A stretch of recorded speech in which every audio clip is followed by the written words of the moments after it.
हरि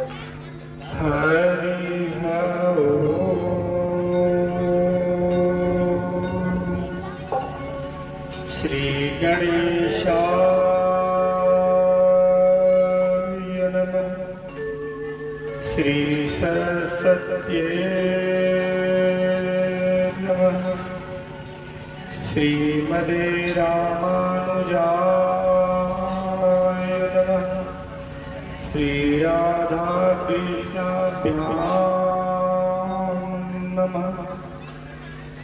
नारायणं नमस्कृत्यं नरं चैव नरोत्तमं देवी सरस्वतीं व्यासं ततो जयमुदीरये। सच्चिदानन्दरूपाय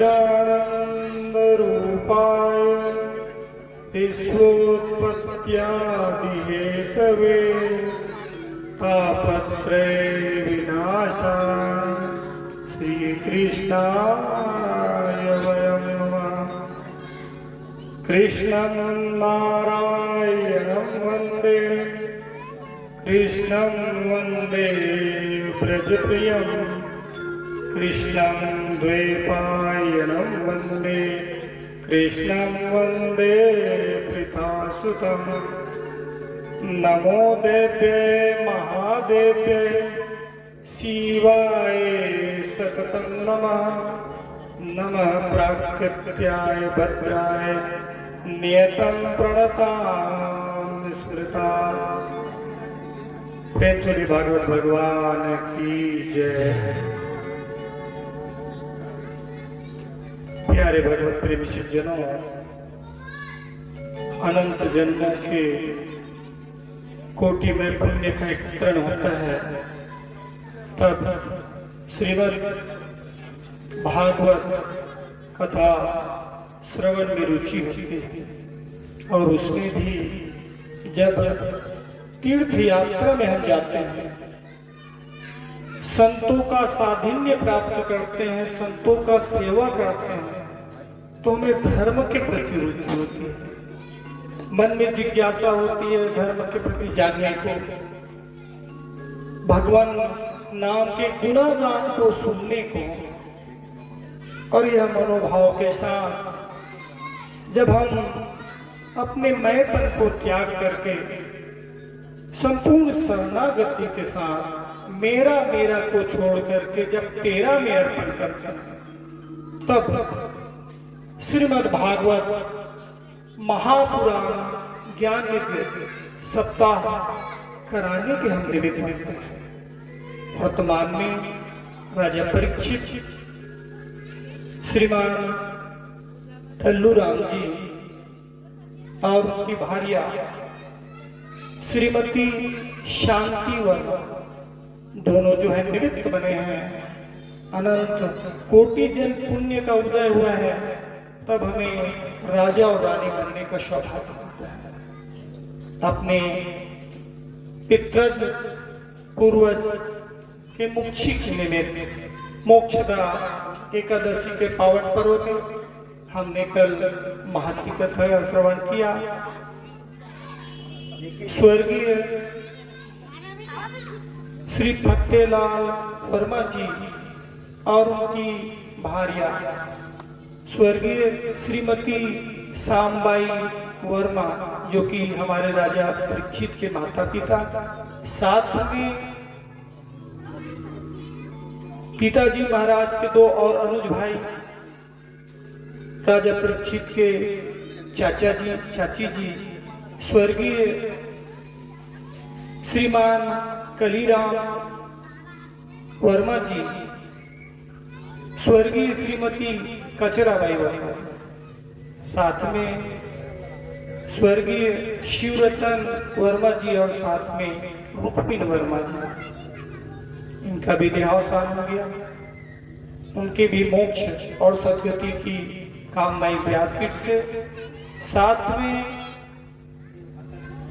शास्त्र कहता है कि जो सम्मान हम अपने माता पिता को देते हैं, वही सम्मान और वही मनोभाव जो है हमारे लिए हमारी पत्नी के माता पिता भी हैं, तो इसलिए उनके ससुर जी स्वर्गीय श्री मंत्री राम वर्मा जी और स्वर्गीय श्रीमती गैंधी वर्मा जी, साथ में बड़े भ्राता स्वर्गीय श्री पूरनलाल वर्मा जी, साथ में स्वर्गीय बहन श्रीमती गंगाबाई और अनुभाता स्वर्गीय रामचरण वर्मा जी, साथ में छोटे भतीजे प्रारब्ध के अनुसार अल्पायु में निधन हुआ स्वर्गीय नरेंद्र कुमार वर्मा जी, साथ में माता पिता जो आज कली काल में बताते हैं उसे आज के बच्चे जो हैं अनुसरण नहीं करते, लेकिन जो माता पिता करते हैं उसे बच्चे कॉपी करते हैं। वैसे ही दल्लू राम जी के छोटे सुपुत्र हेमंत वर्मा जी और उनकी भार्या श्रीमती सारिका, तो सारिका के पिताजी उनका भी देहावसान हो गया है स्वर्गीय सतीश कुमार आडिल जी, तो अपने पिताजी के पद चिन्ह पर चलते हुए वो भी जो है अपने ससुर जी को श्रद्धा सुमन अर्पित करते हुए श्रीमद् भागवत महापुराण में उनकी भी सदगति की कामना करते हैं।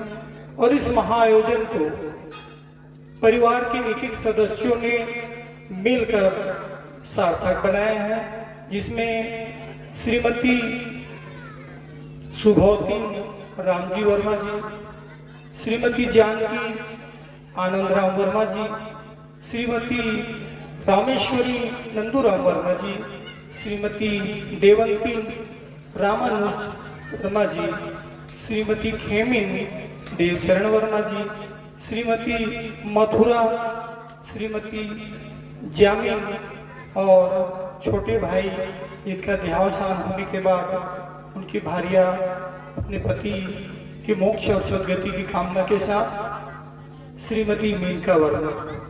साथ में इस महाआयोजन में परिवार के प्रत्येक सदस्यों ने बढ़ चढ़कर सहयोग दिया है। उसमें स्वर्गीय प्रत्येक आत्माओं के निमित्त जो शास्त्र कहता है कि परिवार में जो मानदाता होते हैं वो बेटी और जमाता, जिसमें स्वागत कांक्षी के लिए श्रीमती पुण्यबाई महादेव वर्मा जी, श्रीमती राजेश्वरी राजेश वर्मा जी, श्रीमती रेणुका संतोष वर्मा जी, श्रीमती गायत्री वीरेंद्र वर्मा जी, श्री जनकराम वर्मा जी, श्री हेमूराम वर्मा जी, श्री बेदूराम वर्मा जी, श्री जीवनलाल वर्मा जी, श्री गेंदलाल वर्मा जी, श्री दिनेश वर्मा जी, श्री शशिभूषण वर्मा जी, श्री ईश्वर वर्मा जी, श्री कमल वर्मा जी, श्री वेद प्रकाश वर्मा जी, श्री कोमल वर्मा जी, कृष्णा बंटी एवं समस्त वर्मा परिवार और अपने पुत्र लोग जो अपने पिताजी के कार्यों को यहाँ पर प्रत्यक्ष रूप में उपस्थित होकर कार्यान्वित कर रहे हैं। प्रतीक्षारत श्रीमती उषा ओंकार प्रसाद वर्मा जी, श्रीमती सरोज राजकुमार वर्मा जी और मेरे बचपन के मित्र केसरी नंदन का परिवार, श्रीमती लक्ष्मी केसरी नंदन जी, श्रीमती शारिका हेमंत वर्मा जी, श्रीमती शकुंतला राजेश वर्मा, श्रीमती रमा देवेंद्र वर्मा जी, श्रीमती ममता सुरेंद्र वर्मा जी, श्रीमती राजेश्वरी राजेंद्र वर्मा जी। साथ में इस महाआयोजन को नन्हे मुन्ने बाल गोपाल उनकी उपस्थिति से आनंद और चरमोत्सव में पहुंच गया है।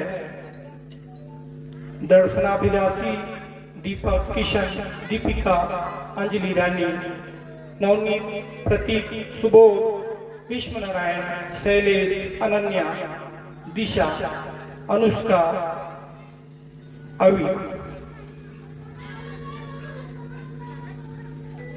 भागवत में हमने कल प्रथम दिवस के सोपान में अध्ययन किया कि जो भी इस कथा का श्रवण करते हैं व्यासपीठ से उनका नाम का उच्चारण होता है। वर्तमान में जो उपस्थित हैं उन्हें सत मार्ग मिलता है और जिनका देहावसान हो गया उन्हें मोक्ष मिलता है। साथ में महत्व की कथा में कल हमने कथा विधि का समय भाव के कारण वर्णन नहीं कर पाए थे, तो कथा विधि शरद कुमार बंधु जो हैं नारद जी को निमित्त बनाकर कहते हैं कि नारद जी, कथा के लिए सबसे पहले आपको मुहूर्त निकलवाना है, विद्वानों से मुहूर्त निकलवाना है और मुहूर्त निकलवाने के पश्चात इस मुहूर्त में देखना है कि कौन सा नियत माह पड़ना है। इसके लिए सर्वश्रेष्ठ बताया गया श्रावण मास, भाद्रपद मास, अश्विन मास, कार्तिक मास, अघ्न मास जो वर्तमान में चल रहा है। देखिए सुखद संयोग अपने आप में बनते जा रहा है कि कल मोक्षदा एकादशी थी और आज वर्तमान में जब महत्व की कथा में कथा विधि में बताया जाता है तो जो सर्वश्रेष्ठ मास बताया गया अघ्न मास, उस अघ्न मास में हम कथा का सोपान कर रहे हैं। साथ में उत्तम शांति प्रद स्थान, आप विचार करिए इस स्थान में जहां पर हम श्रीमद् भागवत महापुराण की कथा का रसास्वादन करने के लिए एकत्रित हुए हैं, वह अपने आप में असाधारण स्थान है। इस स्थान में आज के राजा परीक्षित एक समय पहले जब यह रामलीला मंच हुआ करते थे तो राजा जनक का किरदार निभाने किए थे। सजीव चित्रण के साथ यहाँ पर 40 वर्ष से रामलीला निरंतर हो रहा है। वह रामलीला का चौक जो है वह चरितार्थ है श्रीमद् भागवत महापुराण के लिए, तो इससे सर्वश्रेष्ठ उत्तम स्थान हो नहीं सकता। यह कुंदरू का अपने आप में हृदय स्थल स्थान, साथ में तुलसी की स्थापना। कल गायत्री माता सुंदर निवेदन करेगी, महाराज जी गायत्री अपने आप में वेद माता गायत्री है, ब्राह्मणों का मुख्य आधार है और उनके सिमरन जाप और उनके अनुरोध को मानना हमारा कर्तव्य है। तो यहाँ पर उन्होंने कहा कि महाराज जी जितने भी व्यासपीठ में श्रद्धा सुमन अर्पण करने आते हैं और कहीं न कहीं तुलसी को स्पर्श कर से जाते हैं और बीच बीच में निषिद्ध काल चलता है, इसलिए उसे प्रतिस्थापित करे क्या। तो उत्तम स्थान में व्यवस्थित रूप से ज्योति कलश के साथ साथ तुलसी की स्थापना हुई। यह बताना इसलिए अनिवार्य है कि आपके मन में चल रहा हो काली बार तो देव में विषय 2 में किसे कर दीजिए, तो एक दिन जो महत्व की कथा होती है वो आपकी व्यवस्थाओं की कथा होती है। आज जब स्थापित हो जाएगी कथा उसके पश्चात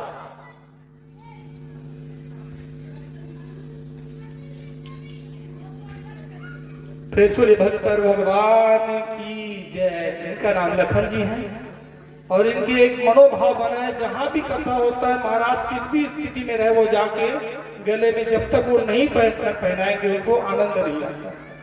तो इनका अपना भाव है, प्रत्येक का भाव होता है। वैसे ही श्रीमद् भागवत महापुराण का मुख्य आधार जो है वेदी पूजन बताया गया है। इसमें सर्वतोभद्रमंडल, नवग्रह, रुद्र कलश, विष्णु कलश, पितृ कलश, संपूर्ण वेदी जिनकी स्थापना करके पूजा अर्चना करके प्रारंभ करते हैं। साथ में व्यासपीठ की सहायता के लिए 5 विद्वान ब्राह्मण और संकीर्तन करने वाले साथीगण। अभी अब कली काल है, विद्वान ब्राह्मण वो भी संख्या में 5, उनको एकत्रित कहाँ से करें और कहीं कर भी दें तो आज के ब्राह्मण, क्योंकि कथा में आगे आप श्रवण करेंगे कि ब्राह्मण जो है कितनों भी दे दो फिर भी वो संतुष्ट नहीं होते, तो 5 ब्राह्मण वो भी एक साथ एकत्रित कर दे तो बड़ा विपदा की स्थिति। इसलिए वर्तमान में व्यासपीठ में जितने भी उपस्थित हैं सब ब्राह्मण तुल्य, सबका सम्मान करना है। साथ में इस व्यासपीठ में कथा के दौरान प्रयास करें कि जो कथा का मुख्य वक्ता है व्यास नारायण भगवान कि जो प्रारब्ध ने, नियति ने उन्हें व्यास नारायण भगवान की पदवी दी है, तो वह जो है आचरणशील हो, मंत्र जाप करने वाला हो, गायत्री मंत्र का उपासक हो और व्यासपीठ पे बैठकर इधर उधर की फालतू बातें ना करें। ये कथा की महत्व है। साथ में दृष्टांत सजीव हो, जितने भी हम दृष्टांत इस कथा के माध्यम से, पंडाल के माध्यम से व्यक्त करेंगे, उन सभी दृष्टांत को हमको जीवन में आत्मसात करना है। कल संध्याकालीन समय में शिव सती का जो है झांकी निकलेगा हमारे बाल मूर्ति कलाकार भुवनेश्वर के माध्यम से। आप सभी को सहयोग देना है। साथ में निरंतर प्रत्येक दिवस वामन जन्मोत्सव, राधा कृष्ण जन्मोत्सव, गोवर्धन पर्वत की पूजा, रुक्मणी मांगल्य, सुदामा चरित्र, ये जितनी भी झांकियां हैं उन सबको सजीवता के साथ स्वीकार करना है। आपकी पुत्री ही क्यों ना, आपके पुत्र ही क्यों ना इस किरदार में आए, उनको भी चरण पर चरण करना है। मोड़ तो नतनी ने मैं किसी तरह ऐसा भाव नहीं रखना है, वो नतनी लेकिन यहाँ पर वामन भगवान बन के खड़े हुए हैं। साथ में प्रयास करें, अगर आपकी सारी स्वार्थ ध्यान दे रहा है, साथ दे रहा है, तो उस स्थिति में पालथी मार के बैठेंगे, नहीं दे रहा है कोई बात नहीं। भोजन ऐसा करे जो आपको कथा में रुचि बनाए। साथ में प्रयास करे ब्रह्म मुहूर्त में उठें। ऐसे बताया गया है कि स्नान तो 3 प्रकार का होता है। एक ऋषि महात्मा साधक लोग स्नान करते हैं सुबह 4 बजे। बाकी मनुष्य स्नान की बात करें तो सूर्योदय से 10 मिनट पहले स्नान करना, और बाकी सूर्योदय के बाद स्नान करते हैं तो वो तो आप समझ सकते हैं। आरती बड़ी खूब श्रद्धा से करें।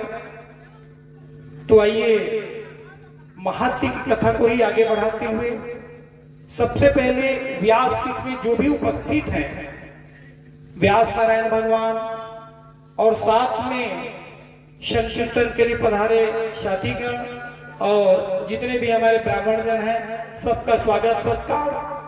तो इसलिए राजा परीक्षित जी और साथ में जो भी यहाँ पर उपस्थित हैं, एक एक करके सभी जो हैं अपने युगल के साथ हैं तो अपने युगल के साथ आए और बड़े ही भाव के साथ व्यास नारायण भगवान को, लक्ष्मी नारायण की प्रतिमा और जो भी व्यासपीठ के लिए अनिवार्य रूप से जो कथा वक्ता होते हैं उनके लिए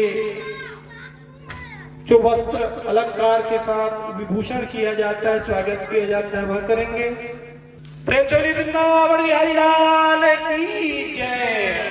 बड़े भाव के साथ राजा परीक्षित के द्वारा सुंदर कृष्णचंद्र भगवान, द्वारिकाधीश भगवान, लड्डू गोपाल भगवान को माल्यार्पण करके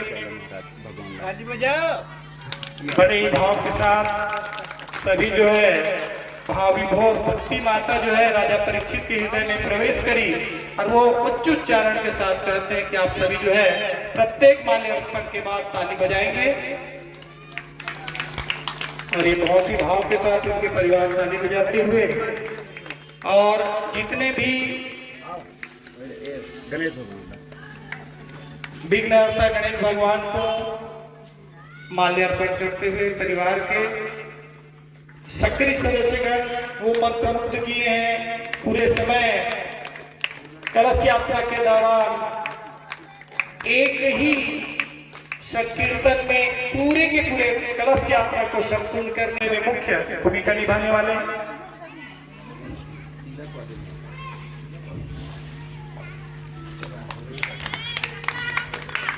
लक्ष्मी नारायण भगवान की जय। लक्ष्मी नारायण भगवान की जो प्रतिमा है वो अनिवार्य रूप से कथा प्रारंभ होने से पहले और साथ में व्यास नारायण भगवान को वस्त्र आभूषण, लक्ष्मी नारायण भगवान यह सब जो है भेंट करते हुए प्रेम से लक्ष्मी नारायण भगवान की जय।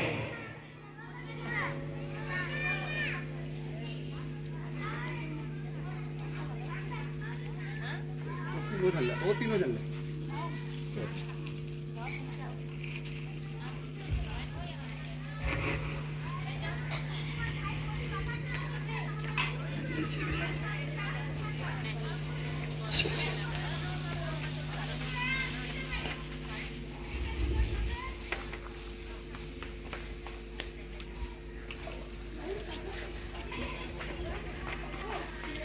उसके बाद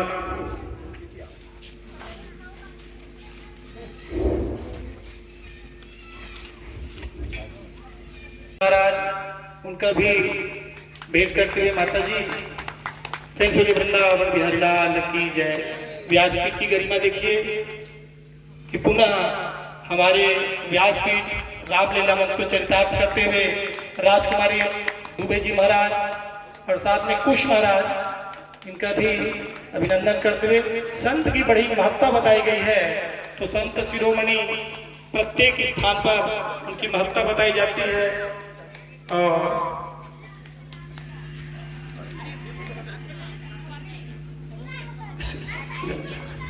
तो माता जी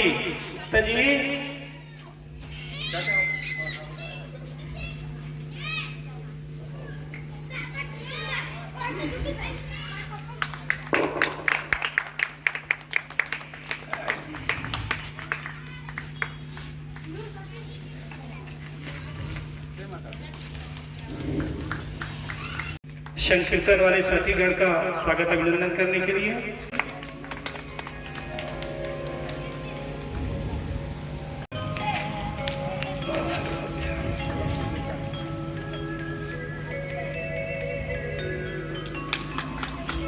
और किसी नंदन जी जो है